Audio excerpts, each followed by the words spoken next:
रात के 11 बजे थे। दरवाजे पर खट खट हहट हुई। सुभा ने दरवाज़ा खोला। आनंद खड़ा था। सुभा को लगभग धकेलता हुआ अंदर आया। दोनों बेटियां सो रही थी।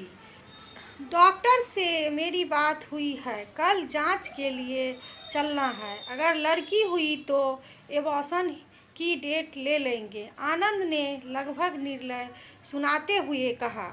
आनंद और सुभा के 2 बेटियां थीं। जब तीसरी बार सुभा गर्भवती हुई तो सुभा की सास ने स्पष्ट कह दिया था, देख बेटा आनंद, मुझे इस बार पोता ही चाहिए, वरना मुझसे बुरा कोई नहीं होगा।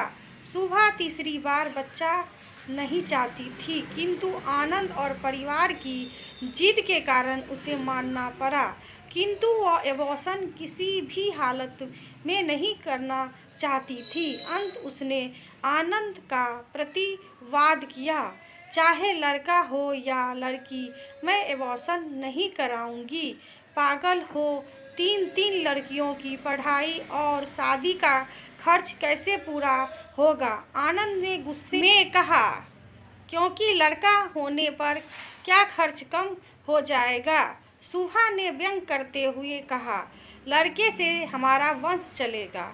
आनंद ने प्रतिवाद किया, लड़कियों का क्या है, दूसरे का वंश चलाएगी, साथ में दहेज और देना पड़ेगा। अच्छा, जब सुरभि दीदी को राष्ट्रपति पुरस्कार मिला था तो किसका नाम हुआ था? मंच से किसका नाम पुकारा गया था? पिताजी का, ना कि उनके ससुराल वाले का? पेपर में सुरभि दीदी के साथ पिताजी की फोटो देखकर आप कितने खुश थे। आपने ही तो कहा था, देखो मेरी बहन ने मेरे परिवार, मेरे पिता का नाम रोशन कर दिया। सुभा ने आनंद को पुरानी बातें याद दिलाई। आनंद में तो अपनी दोनों बेटियों से ही खुश थी। आपकी जिद के कारण से यह बच्चा आया। अब यह लड़का हो या लड़की, उसे अच्छे मन से स्वीकार करो। सुभा ने आनंद को प्यार से समझाते हुए कहा। लेकिन मम्मी कैसे मानेगी? मम्मी का भय आनंद के चेहरे से स्पष्ट झलक रहा था। सुभा ने कहा, तुम उसकी चिंता मत करो, मैं उनसे बात करूंगी। रात को सुभा ने अपनी सास से कहा, मम्मी, पंडितन जी का फ़ोन आया था। कह रहे थे कि अगर एबॉर्शन करवाया तो आनंद की जान को खतरा है। राहु मंगल के साथ मार केस बना है। इतना सुनते ही सुभा की सास सख्ते में आ गई।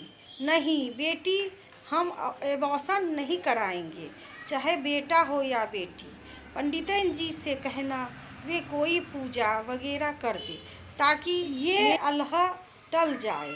लगभग कांपते हुए सुभा की सास ने सुभा से कहा, जी मम्मी जी, मैं पंडितन जी से कह दूंगी। सुभा मन ही मन मुस्कुरा रही थी। कल ये डॉक्टर के पास जाने के की कह रहे थे।